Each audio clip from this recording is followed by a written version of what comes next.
What sort of man do you think the Buddha was? Judging from your reading of the Buddhist text, the scriptures, can you give us an outline of what sort of character he might have been? Those Buddhist texts do sometimes speak of the Buddha as an extraordinary man. One certainly does get that sort of impression. He was an extraordinary man.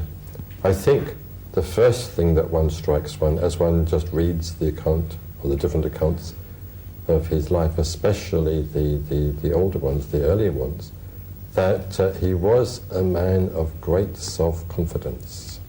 He didn't hesitate to break fresh ground.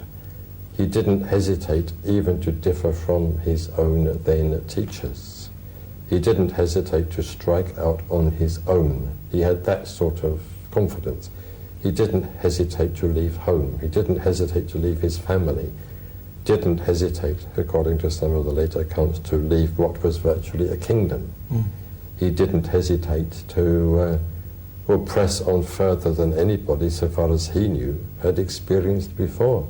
He didn't hesitate to live in the jungle. He didn't hesitate to live up to and to confront and face his own fears in the jungle. He seems to have been a person with supreme self-confidence.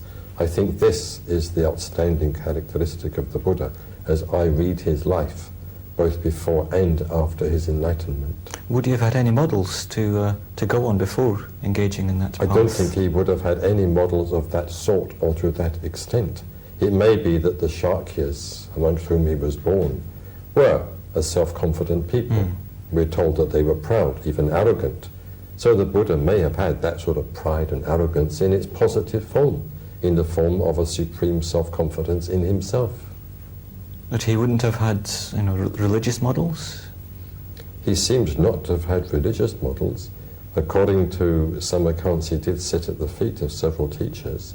He achieved what they had achieved, and though they told him that that was all there was to be achieved, he didn't believe that. He didn't accept it. He felt within himself that there was something more to achieve, and he was going to achieve it, even though he had to achieve it on his own.